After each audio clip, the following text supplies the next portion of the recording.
Hello students, आज हम जिस टॉपिक के बारे में डिस्कशन करने जा रहे हैं वो है breathing and exchange of gases. तो यहाँ पे सिंपली हमें समझ आ जा रहा है कि breathing and exchange of gases का मतलब क्या होता है। जैसे कि breathing means exchange of gases between us and our surrounding. जो गैसियस इनटेक एंड रिमूवल होता है उसे हम ब्रीदिंग बोलते हैं। तो नॉर्मली ब्रीदिंग जो होता है वो दो स्टेप्स को लेके होता है। The first one is inspiration. Inspiration का मतलब क्या है? इनटेक ऑफ गैसेस और इनटेक ऑफ ऑक्सीजन। ये एक जनरल बात है कि अगर हम सांस लेते हैं तो हमारे अंदर ऑक्सीजन जाता है और जब हम सांस छोड़ते हैं तो हमारे अंदर से कार्बन डाइऑक्साइड रिमूव होता है। So intake of oxygen is called as inspiration और removal of carbon dioxide is called as expiration. So inspiration और एक्सपीरेशन ये दो स्टेप को ओवरऑली हम क्या बोलेंगे? ब्रीदिंग। हमारे पहले टॉपिक में हमने ऑलरेडी डिस्कस किया था रेस्पिरेशन के बारे में। सो रेस्पिरेशन क्या होता है? Normally break down of carbon containing compounds into simpler compound in presence of oxygen और इन एब्सेंस ऑफ ऑक्सीजन। अगर ऑक्सीजन यूटिलाइज हो रहा है तो उसे हम एरोबिक रेस्पिरेशन बोलेंगे। अगर ऑक्सीजन यूटिलाइज नहीं हो रहा है तो इसे हम एनएरोबिक रेस्पिरेशन बोलेंगे। सो ये जो रेस्पिरेशन होता है ये भी नॉर्मली दो तरह से होता है। पहला जो होता है that is the external respiration. मतलब क्या? Exchange through the surrounding medium means हमारे और हमारे सराउंडिंग मीडियम के बीच जो गैसियस एक्सचेंज होगा that is called as the external respiration and another type of respiration is called as internal respiration. So internal means यहाँ पे क्या होता है? exchange of gases होता है through the tissue cells means what?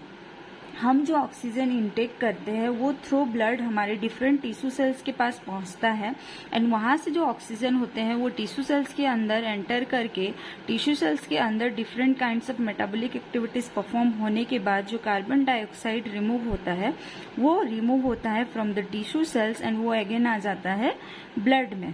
So this exchange of gases in between the tissue cells and the blood is called as internal respiration. So external और internal respirations हम किसे बोलेंगे? अगर वो through surrounding medium में होगा तो that is called as external respiration. अगर वो in between the tissue cells and blood होगा तो उसे हम बोलेंगे internal respiration. So now we will discuss about human respiratory system. So in case of human कैसे exchange of gases होता है इसके बारे में हम discussions करेंगे. So in case of human respiratory system, the components that are involved are nostrils, nasal cavities, internal nares, pharynx, larynx, glottis, trachea and most important जो कि हमारा ह्यूमन रेस्पिरेटरी सिस्टम का मोस्ट इम्पोर्टेंट पार्ट है that is the lungs. So in our this video will discuss about different components of human respiratory system. सो यहाँ पे मैंने एक डायग्राम ड्रॉ किया है जिसमें मैंने different components of human respiratory system को स्ट्रक्चरली रिप्रेजेंट करने की कोशिश की है. So the first part that is involve is the nose. तो ये जो स्ट्रक्चर यहाँ पे हम देख रहे हैं this is called as the nose. और नोज के जो होल्स होते हैं उन्हें हम बोलते हैं नोस्ट्रिल्स. ये नोस्ट्रिल्स जो होते हैं वो एक्सटर्नली विजिबल होते हैं. That's why the another name of this nostrils are called as external nares. हम इसे एक्सटर्नल नेयर्स भी बोलते हैं जो हम बाहर से देख सकते हैं. So this nostrils are also called as external nares. उसके बाद जो नेक्स्ट पार्ट हमारा आता है दैट आर नाजल कैविटीज. मतलब ये जो नोस्ट्रिल्स होते हैं वो फर्दर ओपन्स होते हैं नाजल कैविटीज में. हमें पता है कि हमारे नोस्ट्रिल्स दो हैं. नोस्ट्रिल्स का मतलब है holes present in the nose. तो हमारे नोज में दो होल्स प्रेजेंट है. So there are two nostrils और वो जो दोनों नोस्ट्रिल्स होते हैं वो फर्दर ओपन्स होते हैं through a cavity and that cavity is called as nasal cavities. तो ये जो नाजल कैविटीज होते हैं ये दोनों नाजल कैविटीज एक दूसरे से सेपरेट होते हैं through a septum or a partition wall. That partition is called as nasal septum. और ये जो नाजल सेप्टम्स होते हैं वहां पे 3 बोनी रीजन्स प्रेजेंट होते हैं. बोनी रीजन्स मीन्स लाइन्स जो कि क्या करते हैं नाजल कैविटीज के सरफेस एरिया को इंक्रीज करते हैं. And those 3 bony regions are called as superior nasal conchae, middle nasal conchae and inferior nasal conchae. तो ये तीनों बोनी रीजन्स जो होते हैं वो ये नाजल कैविटीज के सरफेस एरिया को इंक्रीज करते हैं. देन नेक्स्ट जो हमारा पार्ट होता है ह्यूमन रेस्पिरेटरी सिस्टम का वो है फेरिंग्स। फेरिंग्स क्या होता है, 3 पार्ट्स में डिवाइडेड होता है। पहला जो पार्ट होता है दैट इज नासोफेरिंग्स, सेकेंड जो पार्ट होता है that is oropharynx and third जो पार्ट होता है that is लैरिंगोफेरिंग्स। So Najo means इसका कनेक्शन जो होता है वो नाजल कैविटीज के थ्रू होता है, तो उसे हम बोलते हैं नाजोफेरिंग्स। यहाँ पे हम देख सकते हैं कि ये वाला जो पार्ट है हमारा this is the nasal cavity area. So यहाँ पे जो ये जो पार्ट प्रेजेंट है that is called as the nasopharynx. Then यहाँ पे जो हमारा माउथ वाला पार्ट है तो ये माउथ के अंदर भी जो कैविटीज होता है that is called as the oral cavity, और ये ओरल कैविटी वाले पार्ट में जो फेरिंग्स प्रेजेंट होता है that is called as the oropharynx. और उसके बाद हमारा जो वोकल कॉर्ड वाला पार्ट होता है साउंड बॉक्स वाला, उसके पास जो हमारा फेरिंग्स वाला पोर्शन प्रेजेंट होता है दैट इज कॉल्ड एज लैरिंगोफेरिंग्स। तो यहाँ पे हमारी नाजल कैविटीज के पास जो फेरिंग्स का पार्ट प्रेजेंट है दैट इज कॉल्ड एज नाजोफेरिंग्स। सो ये जो नाजोफेरिंग्स और नाजल कैविटी है इन दोनों के बीच में एक अनदर ओपनिंग प्रेजेंट होता है, a pair of opening. Those openings are called as internal nares. जैसे हमारा नोस्ट्रिल्स था, नोस्ट्रिल्स को हम बोल रहे थे एक्सटर्नल नेयर क्योंकि वो एक्सटर्नली विजिबल था, लेकिन यहाँ पे जो नाजोफेरिंग्स का जो मतलब नाजल कैविटी के साथ जो कनेक्शन है उसके बीच जो होल्स है that are not externally visibles, so those openings are also called as internal nares और इंटरनल ओपनिंग्स, जिसके थ्रू जो नाजल कैविटी है वो नाजोफेरिंग्स के साथ ओपन होता है। उसके बाद जो हमारा नेक्स्ट पार्ट है वो है लैरिंग्स। लैरिंग्स इस डायग्राम में हम देख सकते हैं this part is the larynx. Larynx is also called as the sound box. तो साउंड बॉक्स जो साउंड प्रोड्यूस करता है, सो ये जो साउंड बॉक्स होता है वो मेल और फीमेल के केस में डिफरेंट इन साइज होता है। Means the larynx this part is in different size in between mens and womens. So क्या होता है अप टू प्यूबर्टी क्या होता है, इसका साइज जो होता है ऑलमोस्ट सिमिलर होता है इन case of male and female, लेकिन जैसे ही प्यूबर्टी आ जाती है तो मेल के केस में क्या होता है लैरिंग्स जो होता है वो थोड़ा प्रोमिनेंट होके प्रोजेक्टेड टुवर्ड्स आउटसाइड हो जाता है। आपने नोटिस किया होगा in case of female there is no differentiation of vocal cords और साउंड बॉक्स एक्सटर्नली, हम उसे इजीली नहीं देख सकते, लेकिन इन केस ऑफ मेल क्या होता है उनका जो वोकल कॉर्ड होता है जो लैरिंग्स पार्ट होता है वो थोड़ा बाहर की तरफ उठा हुआ होता है। So that's why in case of male larynx is also called as Adam's apple. तो थोड़ा मेल के केस में क्या होता है लैरिंग्स टुवर्ड्स द आउटसाइड वो थोड़ा प्रोजेक्टेड होके उठा हुआ रहता है। So another name of larynx in case of males is called as Adam's apple, लेकिन फीमेल के केस में ये प्रोजेक्टेड नहीं रहता है। यहाँ पे मैंने एक लीफ लाइक स्ट्रक्चर ड्रॉ किया है। This structure is called as epiglottis. Epiglottis जो है वो एक कार्टिलेज है, ये एक लीफ लाइक स्ट्रक्चर है जो कि क्या करता है फेरिंग्स के अंदर तक ये खुला रहता है, और जब भी हम कुछ खाते हैं या पीते हैं तो ये क्या करता है विंड पाइप जो है हमारा जिसे हम ट्रैकिया बोलते हैं, जिसके थ्रू हमारा गैसेस जो है लॉन्ग्स तक पहुंचता है, उसको ये क्या करता है कवर कर देता है, जिसकी वजह से क्या होता है अगर हम कुछ भी खाते हैं या पीते हैं तो वो हमारे विंड पाइप में एंटर ना करके वो हमारे फूड पाइप में एंटर कर जाता है। ये डायग्राम में आप देख सकते हैं कि ये जो लीफ लाइक स्ट्रक्चर प्रेजेंट है ये लैरिंग्स वाले एरिया में प्रेजेंट है। इसका जो कनेक्शन है ये ओरल कैविटी के पास भी है और इसका नाजल कैविटीज के पास भी इसका कनेक्शन है। सो जब हम फूड खाते हैं या पीते हैं तो ये लीफ लाइक स्ट्रक्चर क्या करता है ये फेरिंग्स की तरफ जो ये प्रोजेक्टेड होके हुआ है ये क्या करता है ऐसे ये विंड पाइप को ये कवर कर देता है। तो ये रहा हमारा विंड पाइप। तो जब ये विंड पाइप को ऐसे कवर कर देता है यहाँ पे तो क्या होता है हम कुछ भी खाते हैं तो वो डायरेक्टली क्या होता है हमारे फूड पाइप में एंटर कर जाता है। यहाँ पे एक बहुत ही पॉसिबल चांस है कि अगर हम कुछ खाते हैं या पीते हैं वो डायरेक्टली विंड पाइप में भी जा सकता है, लेकिन जस्ट बिकॉज ऑफ एपिग्लोटिस क्या होता है ये कवर हो जाने के बाद फूड डायरेक्टली क्या होता है हमारे फूड पाइप में एंटर कर जाता है। देन नेक्स्ट जो नेक्स्ट कंपोनेंट है दैट इज ट्रैकिया और wind pipe. So in this structure we can see a tube like structure and this structure is called as trachea. सो ये जो ट्रकिया जो होता है ये रिंग्स ऑफ हाइलिन कार्टिलेज से प्रोड्यूस होता है, रिंग्स ऑफ हाइलिन कार्टिलेज, जो कि क्या करता है, इंस्पिरेशन के थ्रू जब गैसेस हमारी लंग्स में एंटर करता है तो there is highly possibilities that हमारा जो लंग्स है वो कोलैप्स कर सकता है। लेकिन ये जो हाइलिन कार्टिलेज होते हैं वो हमारे लंग्स को कोलैप्स करने से बचाते हैं। So in this structure we can clearly see the external structure of lungs. मैंने पहले बोला था कि हमारा जो विंड पाइप होता है trachea, those are made up of ring like structures which are of hyaline cartilage. तो यहाँ पे हम क्लियरली देख सकते हैं, तो ये जो हमारा ट्रकिया और विंड पाइप है ये रिंग लाइक स्ट्रक्चर से कंस्ट्रक्टेड है। एंड ये जो रिंग लाइक स्ट्रक्चर है वो एंटीरियरली कंप्लीटली रिंग लाइक दिखते हैं, बट ये पोस्टीरियरली इनकम्प्लीट होते हैं। So this ring like structures are made up of hyaline cartilage. So ये हमारा मेन ट्रकिया है जो कि क्या होता है, दो पार्ट्स में डिवाइड होता है, और ये दोनों पार्ट्स क्या होते हैं, एक एक लंग्स को एंटर करते हैं। And this divided parts are called as primary bronchi.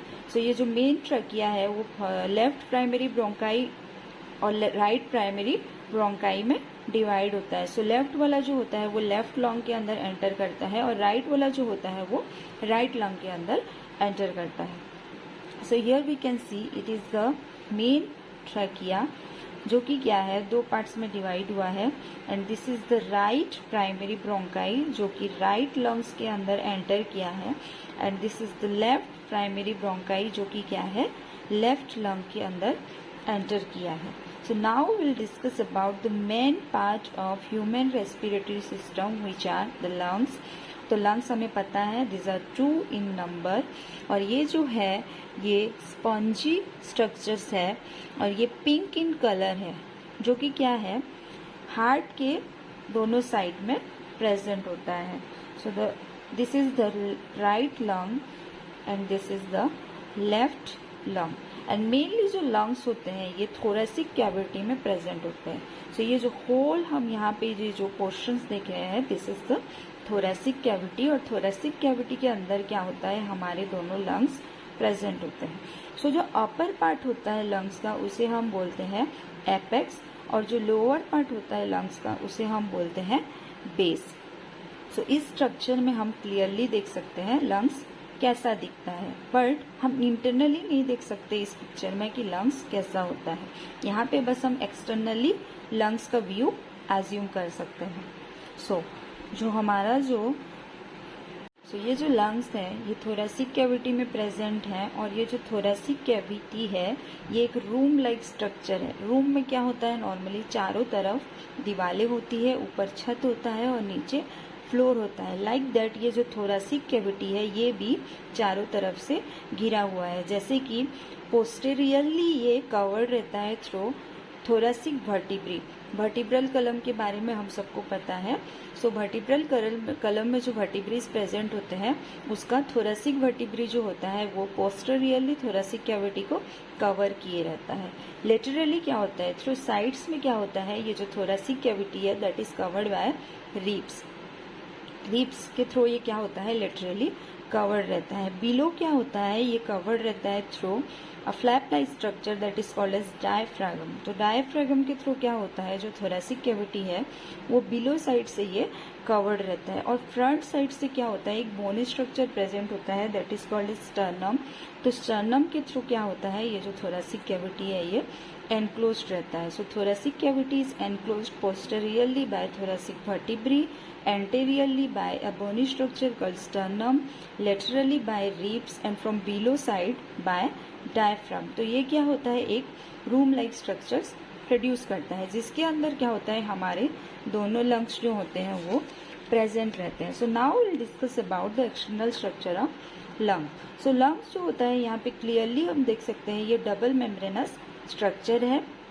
तो इसका जो आउटर मेम्ब्रेन है that is called as the parietal pleura, और इसका जो इनर मेम्ब्रेन है that is called as the visceral pleura. So ये दोनों मेम्ब्रेनस स्ट्रक्चर को लेके क्या होता है, हमारा जो लंग्स है ये कंस्ट्रक्टेड रहता है। In between this two membranes we can see a cavity like structure. ये जो कैविटी लाइक स्ट्रक्चर प्रेजेंट है in between this two membrane, this cavity is called as pleural cavity, और ये प्लूरल कैविटी के अंदर क्या होता है, एक फ्लूइड प्रेजेंट होता है। That fluid is called as pleural fluid, जो कि क्या करता है, लंग्स के एक्सपेंशन से जो कोलैप्स करने के जो चांसेस हैं उसको वो कम कर देता है। तो यहाँ मैं फिर से बोल रही हूँ कि लंग्स जो होता है वो एक डबल मेम्ब्रेनस स्ट्रक्चर होता है। उसका जो आउटर मेम्ब्रेन होता है उसे हम पेरिटल प्लूरा बोलते हैं, जो इनर मेम्ब्रेन होता है उसे हम विसरल प्लूरा बोलते हैं। दोनों मेम्ब्रेन के बीच में जो एक कैविटी लाइक स्ट्रक्चर है उसे हम प्लूरल कैविटी बोलते हैं।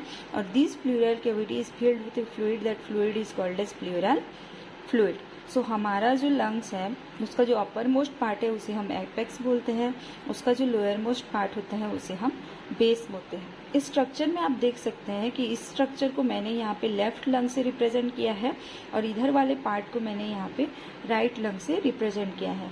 तो यहाँ पे डाउट ये हो सकता है कि अगर हम स्ट्रक्चरली लंग्स को रिप्रेजेंट कर रहे हैं तो हम लेफ्ट साइड जो देख रहे हैं उसे हम राइट लंग क्यों बोल रहे हैं, और राइट साइड में जो हम देख रहे हैं उसे हम लेफ्ट लंग क्यों डिस्क्राइब कर रहे हैं। सो नॉर्मली क्या होता है, हम जब मिरर के सामने खड़े होते हैं तो हमारा जो most of the right part है वो हमें लेफ्ट साइड दिखाई देता है और लेफ्ट वाला पार्ट जो होता है वो हमें राइट साइड दिखाई देता है। तो जस्ट लाइक दैट कोई भी ऑर्गन्स का अगर हम स्ट्रक्चरल रिप्रेजेंटेशन करते हैं तो उसका हम मिरर इमेज प्रोड्यूस करते हैं। So that's why this part is represented at right lung and this part is represented at left lung. So ये जो प्लूरल फ्लूइड प्रेजेंट है ये प्रोटेक्ट करता है लंग्स को कोलैप्स करने से।